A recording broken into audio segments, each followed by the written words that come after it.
बोलिए सदगुरुदेव की जय। साहेब की। हमारे देश में गुरु शिष्य परंपरा अत्यंत प्राचीन है। इसमें शिष्य अपने अंदर की शंकाओं का निराकरण गुरु के माध्यम से करता है। गो कहिए अंधकार से रू से भया प्रकाश, अंधकार को मेट के हृदय करे प्रकाश, गुरु नाम है तास। यही पद्धति वेदों में भी है, ऋषि मुनियों की भी थी। यदि हम रामचरितमानस या योगा वशिष्ठ रामायण का अध्ययन करते हैं, उसमें गुरु शिष्य प्रणाली का बहुत सुंदर रूपक दिखता है। यही बात श्रीमद् गीता में भी है कि वासुदेव कृष्ण से अर्जुन ने अनंत प्रश्न पूछे। ऐसा क्यों? हमारे देश में गुरु का अति महात्म है, हमारे वेदों में, हमारे धर्मशास्त्रों में भी। यही पद्धति साहेब और धर्मदास जी की भी है। इन प्रश्न उत्तरों से मुमुक्षु लोगों को बड़ा लाभ मिलता है। जाकी कृपा कटाक्ष थे मोक्ष मुक्ति फल पाए, सत्य कबीर वंदन करूं काया बचपन सोए, बोधे जो गुरुदेव हैं सदगुरु सत्य कबीर, बोध ले सो शिष्य है धर्मदास मत धीर। साधन चार संपन्न जो गुरु भक्ति उर्जास, तास हेत वर्णन करूं दर्शन तत्व विकास। मोक्ष के चार संसाधनों के बारे में वाणी में आ रहे हैं। अब प्रश्न कर रहे हैं, साधन चार विचार जो मोह से कह गुरुदेव, सुनत ज्ञान उर्मे दसे मन में उपजे भाव भेव। हे सदगुरु, मोक्ष के जो चार साधन हैं, कृपा करके मुझे उनके विषय में बताओ जैसे मेरे हृदय में बोध हो। साधन चार सु कह तुम, प्रगट कहत वेदांत। ये वेद में भी है। जाए लय जीव होते हैं परम सुखी और शांत। जिनको प्राप्त करके ये जीव परम सुखी और शांति को प्राप्त होता है। विवेक विचार प्रथम है, ज्ञान विराग प्रथम विवेक विचार, दूसरा ज्ञान अनुराग। अनुराग एक गहन प्रेम की अवस्था का नाम है। खट संपत्ति तीजे कहे चौथे मुमुक्ष बड़ भाग। जिज्ञासा, जिज्ञासा का मतलब है जानने की इच्छा। इससे हमारा बड़ा गहन संबंध है। संसार की जितनी भी विद्याएं हैं, जान लेने के बाद भी मनुष्य अपूर्ण है। यहां बड़ी सुंदर साखी है। साखी साक्षी को कहते हैं कि कबीर एको जानिया तो जाना सब जानू। कबीर एक न जानिया तो सब जाना जाना जानू। एक उस तत्व को जानने के बाद बाकी कुछ नहीं रह जाता है। एक बात मैंने कई बार बोली है, आप में दृढ़ विश्वास हो, उस विश्वास में दृढ़ता हो, लेकिन उस दृढ़ता में अहंकार नहीं होना चाहिए। अहंकार को तो किसी भी दृष्टि से त्याज्य है। न धन का, न ज्ञान का, न जात का कोई मद नहीं होना चाहिए। तो अनुराग जो है वो बहुत बड़ी चीज है। का विवेक वैराग्य का, अखट संपत्ति का गुरुदेव, मुमुक्षुता का से कहूं सो समझाओ भेव। अब प्रश्न बड़ा यूनिक है। आपने जो चार मोक्ष के सूत्र बोले हैं, विवेक विचार वैराग्य मुमुक्षुता, वो क्या होती है? मुझे सरल करके समझाओ।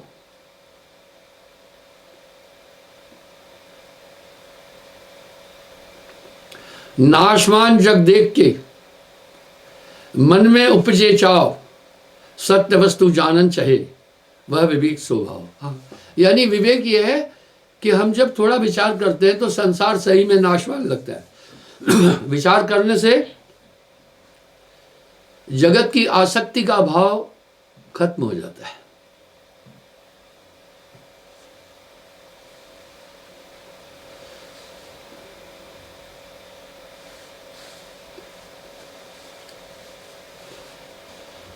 नाशवान जग देख के मन में उपजे चाव, सत्य वस्तु जानन चाहे, कह विवेक स्वभाव।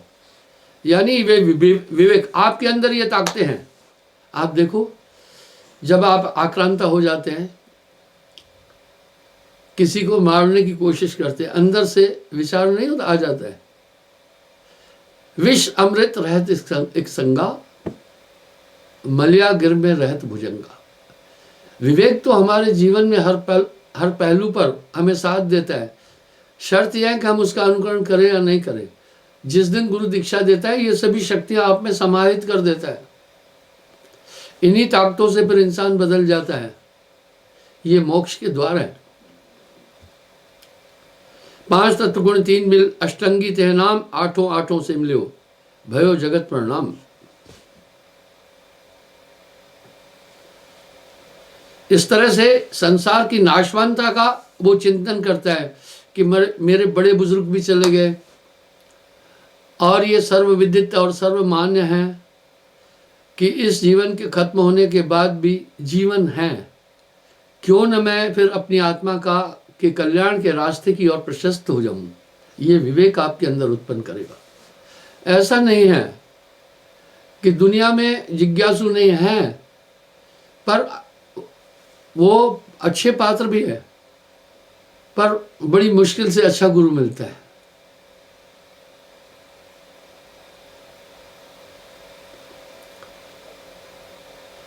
नाशमान जग जान के मनवा होए उदास, मुनिजन कहत विराग सो, नाशत विषय विकास।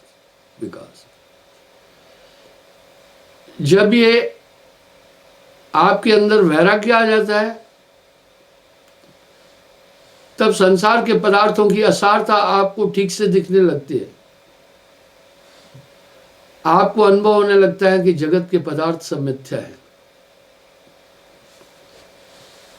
राग गयो मनते जवे, द्वेष न आवे पास, शुद्ध वैराग ताजे कहो मिटे सकल सतभास। जो ज्ञानी जन है, किसी के भी दोष को देखकर उत्तेजित नहीं होते हैं। वो एक विचार करते हैं कि इसकी बुद्धि उत्तम नहीं है, इसका परिवेश उत्तम नहीं है, जैसा संग वैसा रंग। तो वहाँ एक आत्मज्ञानी ये अनुभव कर लेता है, निर्मल आत्मा तो इसके अंदर है ही है, इसके ऊपर मायावी आवरण आ गया। तो वैराग्य इंसान को जगत के पदार्थों की आसक्ति से पीछे धकेल देता है। ये मोक्ष का बहुत बड़ा द्वारपाल है।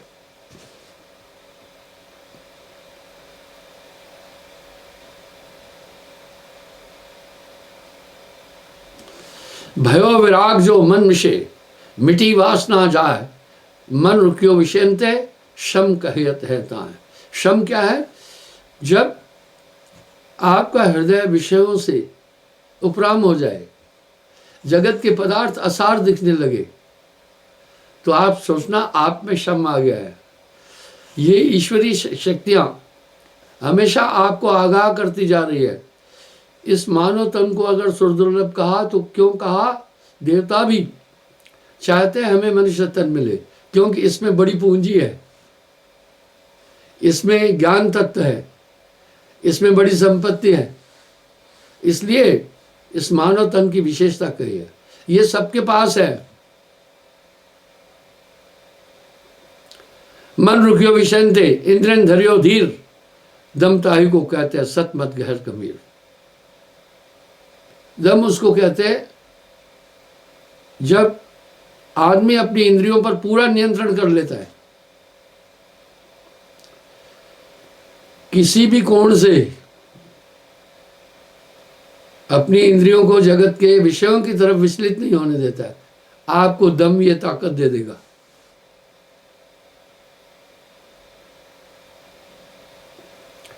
मन इंद्रियों के रुकति छूटियो विषय विकार, सुधर्म रत तब मन भयो, उपरम ताहे विचार।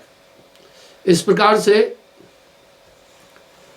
मन का अपना अस्तित्व, अपनी शक्ति कुछ भी नहीं है। आपकी ताकत से ही ये बल लेकर आपको उलझा रहा है। इस संदर्भ में साहब ने बड़े सुंदर शब्द कहे, इसमें बड़ा सटीक है, आप हो आप बन लो। इस आत्मा ने अपने आप को खुद बांधा।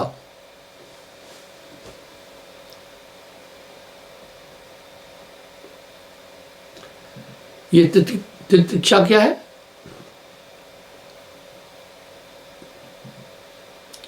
शीत उष्ण सुधा तृष्ण सुख दुख और आए, इनको सहन स्वभाव सो कह तितिक्षा आता है। तितिक्षा वो है जब देखिए एक सन्यासी या एक ज्ञानी आदमी शीतोष्ण मान अपमान इसमें समान रह जाता है, इसको तितिक्षा कहते हैं। ये सब सहचरणी है विवेक वैराग्य ज्ञान और शम दम की, इन सब में लहे विश्रामा। अभी यहां साहब कह रहे हैं पुरुष शक्ति जब आन समाई तब नहीं रोकी काल कसाई। आप देखें प्रश्न कितने प्रासंगिक है, उत्तर साहब ने कितना सहज दिया है।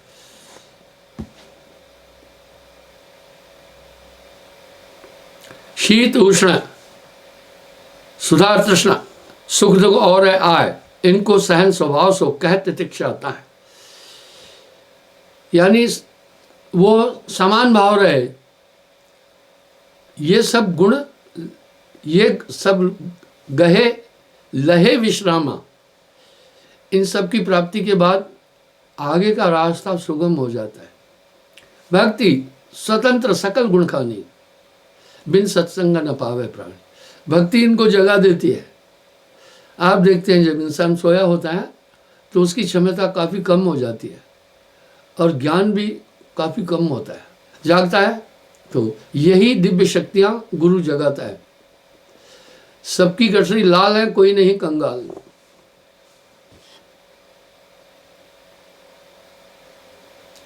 सत खोजन की चाह मन, गुरु शास्त्रन डिग जाए, दृढ़ विश्वास इनके वचन, श्रद्धा कहिए था।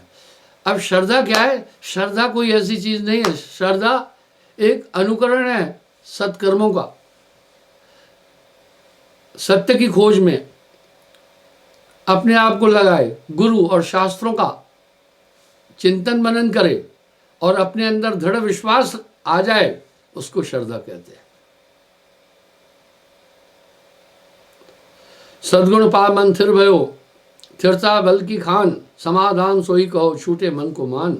मन इंद्री तो बश भयो, उपरम तितिक्षा लार, श्रद्धाते मन थिर भयो, समाधान कैसा। अब समाधान क्या है?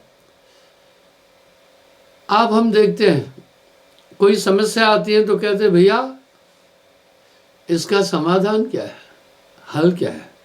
तो समाधान क्या होता है? जब इंद्रियां सब वश में हो जाती है और तितिक्षा आपके साथ आ जाती है और श्रद्धा से मन स्थिर हो जाता है, उसको समाधान कहते हैं।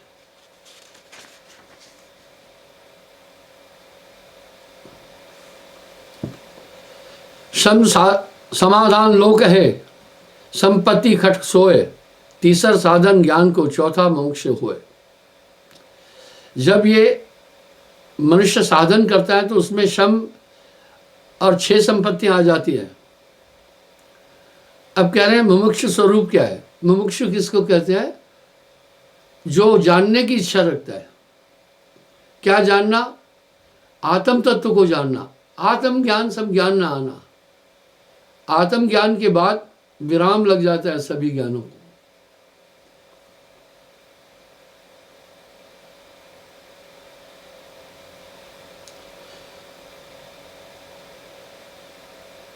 साधन चार विचार भो, ये जास प्रकाश, तत्दर्शन के पावते होए अविद्या नाश। देखा, तत्व दर्शन के, आत्म तत्व के दर्शन के प्राप्त होते ही तब अंधकार का नाश हो जाता है।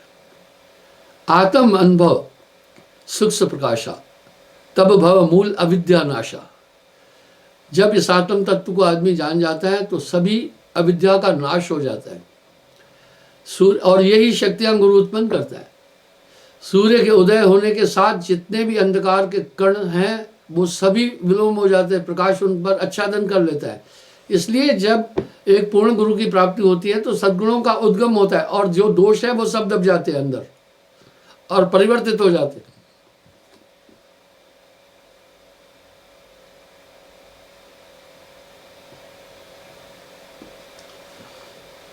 आप कह रहे हैं साधन चार तो मैं जान गया, हे कृपा निधान, अब मुझे बताओ गुरु भक्ति क्या होती है,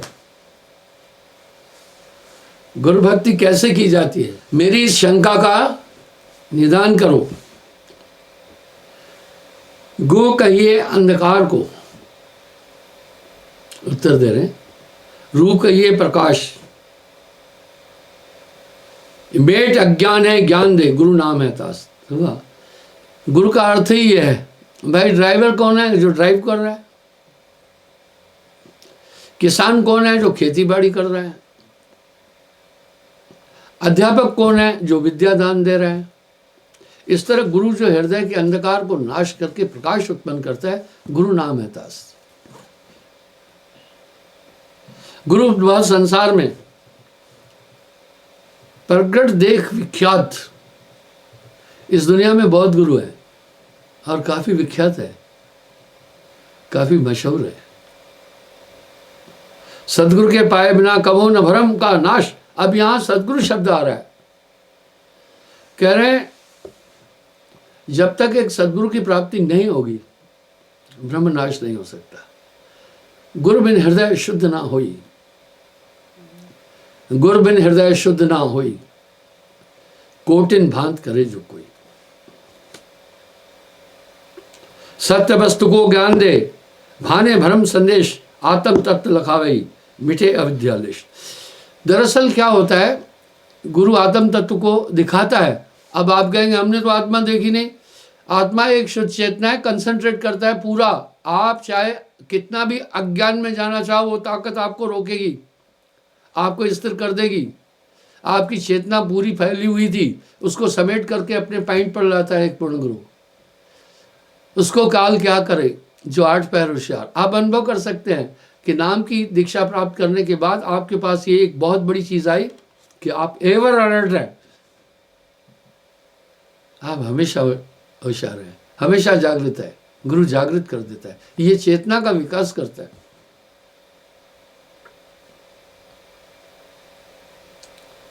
आगे कह रहे हैं ताहे गुरु की शरण में ये भक्ति निस्सार, बस उसी भक्ति पर हृदय में रखकर तुम स्थिर रहना।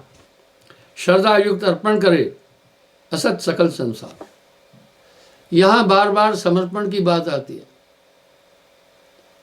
आइए, गुरु है प्रसन्न जब लय सो आत्म ज्ञान।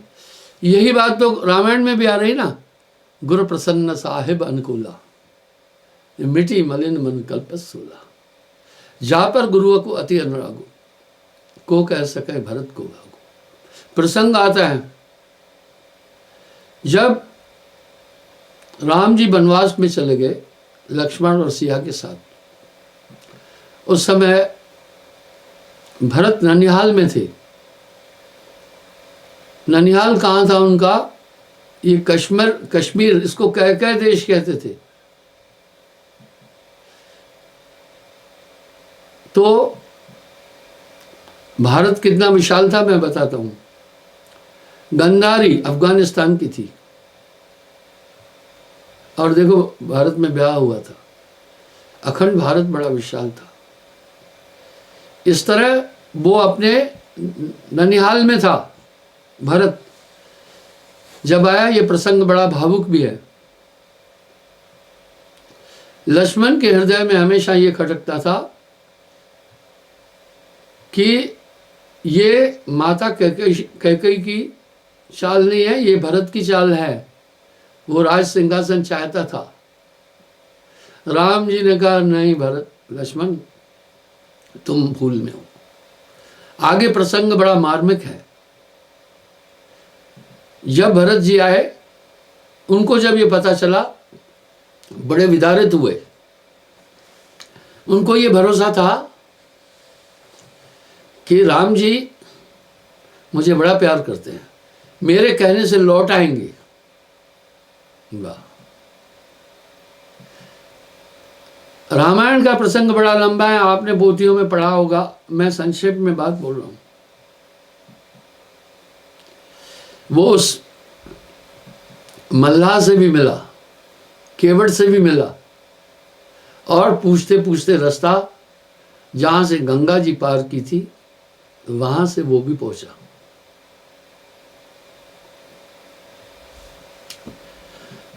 इतने में वृक्ष पर लक्ष्मण जी कुछ फूल पत्तियां संग्रहित कर रहे होंगे, नजर पड़ी भरत पर दूर से। भरत राजकुमार था, सैनिकों के साथ आएगा, ऐसे आएगा नहीं। लक्ष्मण पेड़ से नीचे उतरकर फौरन पर्णकुटी से धनुष उठाने लगा। राम जी ने पूछा क्या बात है? बोला भाई मैंने जो आपको बोला था वही भैया सब सत्य हुआ। देखा अब यहां पर भी लक्ष्मण भरत आ रहा है हम पर हमला करने के लिए। राम जी बड़े गंभीर थे, धीर थे, अति कोमल रघुवीर स्वभाव, अपराधियों पर कोह न कहूं। बोला लक्ष्मण बाण रखो। ये प्रसंग बड़ा मार्मिक है। वहां ये कहे हे लक्ष्मण तुम्हें अपनी इस धारणा के लिए पश्चाताप करना पड़ेगा, भरत समान कोई नहीं। मुख्य बात पर मैं आता हूं। कहा सुनो, गुरु प्रसन्न साहेब अनुकूला, मिटी मलिन मन कल्पत सोला। हे लक्ष्मण भरत के भाग्य की क्या तुलना करूं? वशिष्ठ गुरु सबसे ज्यादा प्यार भरत से करते हैं। गुरु प्रसन्न साहेब अनुकूला, मिटी मलिन मन कल्पत सूला। यहां साहेब भी कह रहे हैं गुरु रिझे तो रिझे रामा, ता पीछे होइए सब कामा। क्योंकि हे लक्ष्मण भरत त्याग और शील की मूर्ति है। तुमने अपने मानस में ये कैसा विचार उठाया? शांत हो। जब भरत पहुंचा तो प्रार्थना करने लगा, विविध तरीके से राम जी को अयोध्या चलने का निमंत्रण देता रहा। यही ये प्रसंग आता है, रघुकुल रीत सदा चलाई, प्राण जाए पर वचन न जाए। वहां राम जी ने देखिए मर्यादा पुरुषोत्तम उनको कहते हैं। मर्यादा पुरुषोत्तम बाकी सभी अवतारों को नहीं कहा गया, राम जी को कहा गया, वो नियम पर चलते थे। बोला देखो पिता ने वरदान मां को दिया था तो इसमें माता कैकेयी का कोई दोष नहीं, ये पहले ही विधि द्वारा बना हुआ था, तुम जाओ तुम शासन करो। बोला नहीं। चरण पादुका लेकर गया था और वो एक पनकुटी में रहता था, एक मंत्री की तरह शासन का संचालन कर रहा था। ये स्थिति बड़ी गहन थी और ये सब भरत मिलाप में ये सब चीजें आती है तो बंधुओं अपना अरण्य कांड में भी आती है। तो मेरे कहने का यहाँ ये भाव था, शील क्या बताएं आपको? शील वो है जो किसी भी तरह से किसी का अपमान नहीं करता है, जो संयमित है। इसलिए भरत शील था और उस पर गुरु प्रसन्न था। राम जी तो यहीं तक कह दिए कि हे लक्ष्मण भरत के भाग्य की तो परिकल्पना मैं भी करता हूं, क्योंकि गुरुजन ऐसे किसी से प्रेम नहीं करते हैं, इसलिए भरत महान है, था भी। तो कह रहे हैं शील आ जाएगा। और साहब क्या कह रहे हैं? इन सब मिल लहे विश्रामा, यही तो दात गुरु देता है। काग पलट हंसा कर दीना, ऐसा नाम सदगुरु मेहदीना। तो ये सब उत्पन्न हो जाते हैं। ताहे गुरु की शरण में ये भक्ति निसार, श्रद्धा युक्त अर्पण कर असत सकल संसार। आपको मैं एक बात बताना चाहूंगा, नाम दान के समय तन मन धन क्यों अर्पण कराया जाता है? ये कपोल कल्पित बातें नहीं है। गुरुजन कहते हैं आंख बंद करके संकल्प करो कि तन मन धन गुरु को दिया। ऐसा क्यों? ये आत्मा ये तीनों चीजों को धारण करके ही फंसी हुई है। बच्चे के अगर पैर में कांटा है तो माता पिता कांटा निकालेंगे, नहीं तो कैंसर बन जाएगा। मेरे पास कुछ लोग आते हैं, हड्डी टूट जाती है, पांव टूट जाता है और नीम हकीमी की तरह प्लास्टर पट्टी बांध कर आ जाते हैं। मैंने कहा भैया आज विज्ञान पीक पर है। अरे डॉक्टर पहले एक्सरे करेगा, कहाँ से टूटी है वो वहाँ सेट करेगा और प्लास्टर करेगा, बाकी सब चीज़ करेगा। तुम डॉक्टर से संपर्क क्यों नहीं किए? उसके बाद फिर हड्डी काट करके ऑपरेशन करके राड डालनी पड़ेगी। मेरे कहने का ये भाव है कि इस तरह से गुरु आपके अंदर के दोषों को निकाल देगा।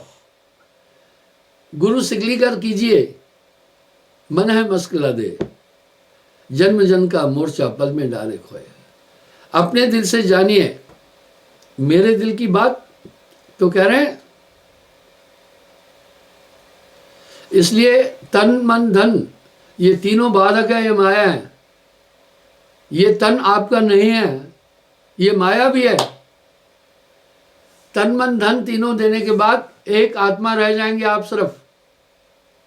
ये तीनों चीजें मन और तन और शरीर धन इन्होंने आसक्ति कर रखी है, इसलिए वो लेता है। ऐसा नहीं लेता है, आंख बंद कराकर संकल्प कराता है। प्राचीन काल में कागज लेखन नहीं था, संकल्प किया जाता था। आंख बंद करके क्यों? ताकि एकाग्र होकर के संकल्प करे। आगे कह रहे हैं ताते सदगुरु भक्त कर लीजिए पद निर्माण। इसलिए कह रहे हैं इसलिए गुरु भक्ति से बड़ी कोई भक्ति नहीं है। गुरु महिमा अतिशय विमल, संतन किया बखान, ताय विचारे बहुत विद, पावे पूर्ण निविदान। हरि कृपा जो होए तो, नहीं होए तो ना है। पै गुरु कृपा दया बिन सकल बुद्धि बह जाए। ये पूर्ण श्रद्धा युक्त जब हो जाता है तब बात समझ में आएगी। जब परम बुद्धि सयानी हो जाती है तब समझ में आती है। और ये जब कृपा होती है तभी से सेवे जय आप ही बख्शे। आप ही सिंधु है, बिंदु पुन आप ही गुरु है, शिष्य पुन आप ही आपका खेल सारा। जब परम कृपा होती है, गुरु दयाल तो पुरुष दयाला, गुरु प्रसन्न साहेब अनुकूला। वाह, जब गुरुजन प्रसन्न होते हैं तो वो परम सत्ता आपके अनुकूल हो जाएगी। अलग पुरुष की आरसी संतन केरी देह, लखा जो चाहे अलग को इन्हीं में लख ले। ताते विचार बहुविद, पावे पूर्ण विधान। जो पूछे सुकृत शिष्य सुजान, सो सब में तुझसे कहो रंच न संशय आन। बोला हे धर्मदास, जो तूने प्रश्न पूछे हैं मैं तुम्हारे प्रश्नों का पूरा उत्तर दे रहा हूं, रंच भर इसमें शंका नहीं समझना। गुरु भक्ति के भेद को अब जान पड़ो गुरुदेव, जाकी कृपा कटाक्षते मिटे सकल दुख ले। वो कह रहे हे गुरुवर, आपकी कृपा से अब मुझे ये तो समझ में आया कि गुरु कृपा क्या है। आगे प्रश्न करे, अब आगे मोते कहो तत्व अतत्व विचार, जाके जाने जीव जग लहे मुक्ति सत्सार।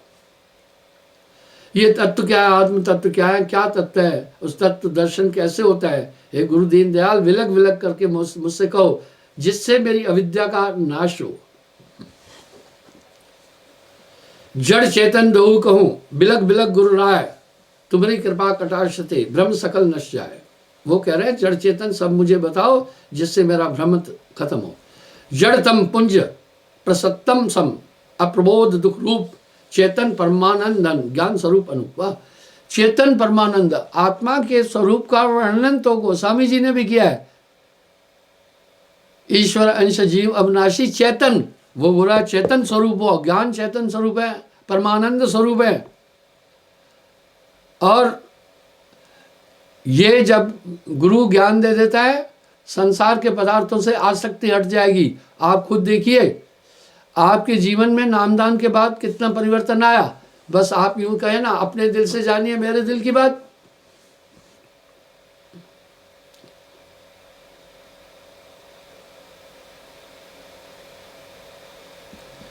अष्टम पुंज सुको है, कह रहे हैं सदगुरु कृपा करके बताओ ऐसे अंधकार का पुंज क्या है। जड़ असत्य दुख रूप, जिससे हमें संसार के सभी दुख प्राप्त होते हैं। पहले ताम बताओ गुरु ज्ञान को भूप, आप ज्ञान के राजा हैं, भूप राजा को कहते हैं।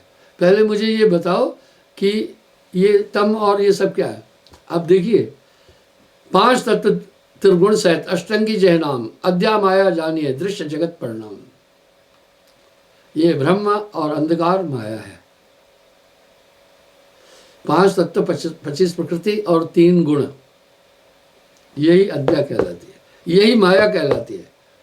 हम सब एक बात तो कह ही देते हैं कि मन माया के बीच में बंधे हैं, आगे की हम खबर नहीं लेते।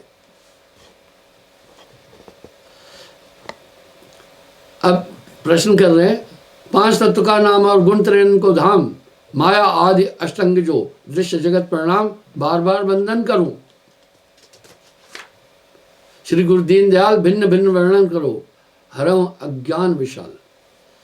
बोला इस आदि शक्ति का 5 तत्व का 3 गुणों का वर्णन करो जिससे मेरे अज्ञान की निवृत्ति हो।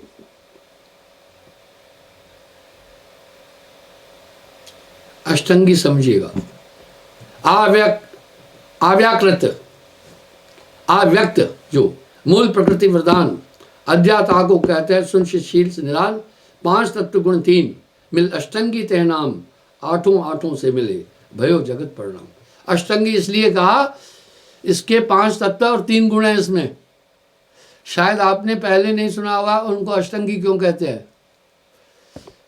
लोग कहते हैं 8 भुजाएं, तो वो अष्टभुजाधारी हो जाता है क्योंकि अद्या में 8 ये चीजें, 5 तत्व 3 प्रकृति 3 गुण रज तम सत, ये माया है।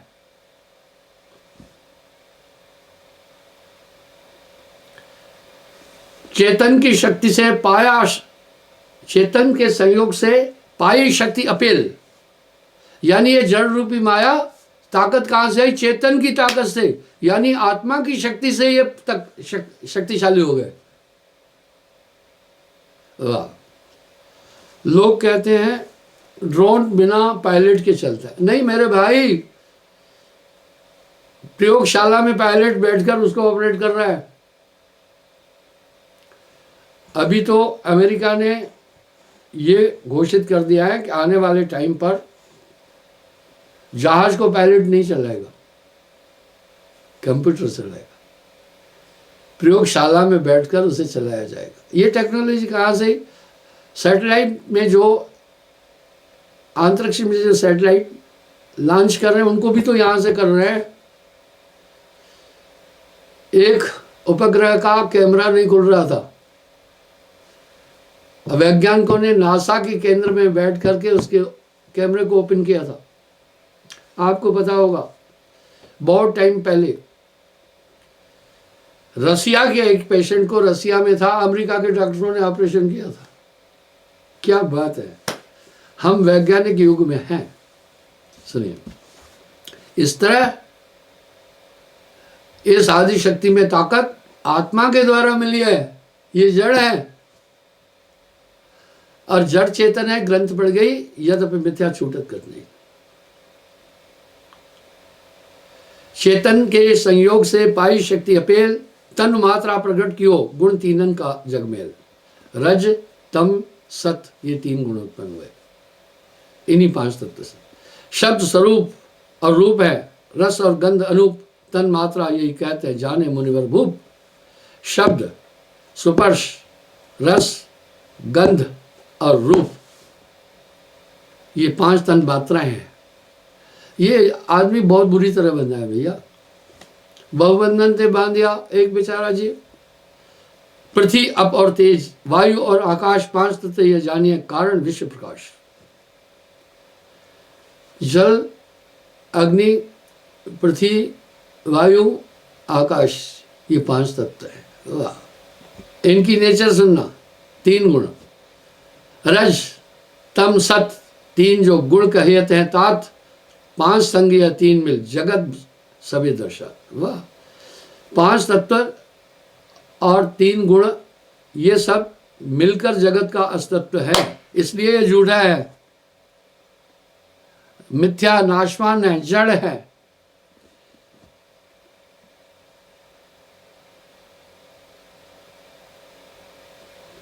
इन्हीं के संयोग से भयो जगत सब आए, देह अवस्था कोशपन जीव ईश लोभ है। हाँ, इसी से फिर जीव ईश्वर हुआ।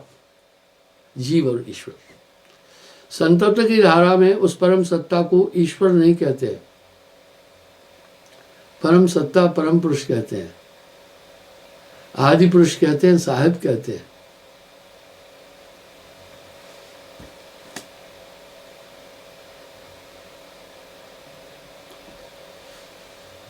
और जीव शिव लो भाव, व्यष्टि समदृष्टि के भेदते भया जगत प्रकाश, जीव शिव से प्रकटे इन्हीं के दृढ़ भास। हाँ, जबते जीव भयो संसारी, छूटन ग्रंथ न होए सुखारी, जड़ चेतन ग्रंथ पड़ गई, यदप मिथ्या छूटत कट नहीं।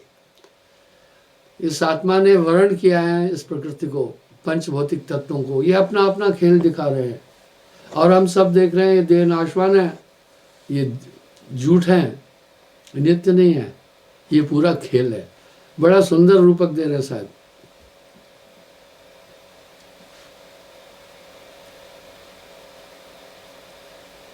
जीव क्या है?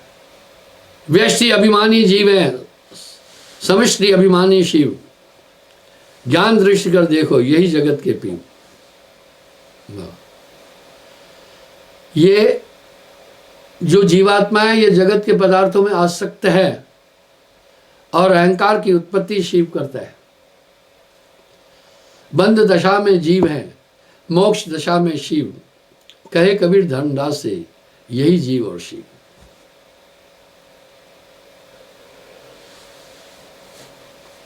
देह और अवस्था कही, हे गुरु मुनिवर भूप, प्रगट आप बखानिए, दीजिए ज्ञान अनूप। हे सदगुरु, हमें शरीर के गुणों का, बाकी सब चीज का, अवस्थाओं का थोड़ा वर्णन करो। दृश्यमान जो जगत है, जानो देह सुजान। हाँ, दृश्यमान जो जगत है वही शरीर है।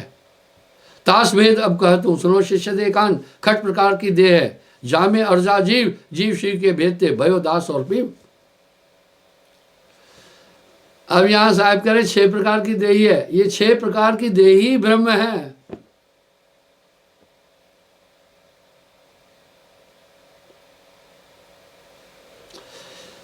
खट प्रकार की देह है, जामे अर्जा जीव, ये आत्मा इन 6 तरीके शरीरों में उलझी है।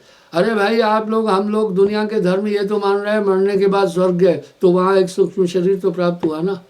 यानी हम ये मान तो रहे हैं ना, इस शरीर के बाद भी जीवन है। तो ये साहब कह रहे हैं ये 6 शरीर, मैं इसका हमेशा उल्लेख करता हूँ। सूक्ष्म स्थूल कारण और महाकारण पुंजोय केवल पंचम कहिए, छठा विज्ञान देही,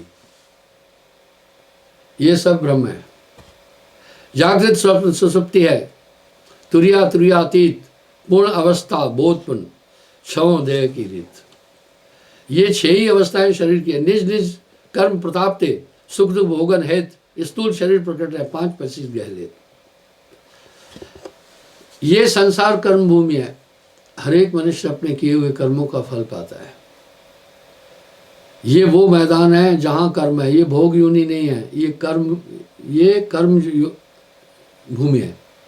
स्वर्ग आदि भोग योनियां है, अन्य अन्य जो जितने भी स्थान, पितृलोक आदि, देवलोक आदि है, ये सब भोग योनियां है। इसलिए तो इस मानव तन को प्राप्त करने के लिए देवता आकांक्षा करते हैं, बंधुओं, क्षमा चाहूँगा, थोड़ा अधिक समय ले लिया। कल पुनः मैं हाजिर हो जाऊँगा। साहिब।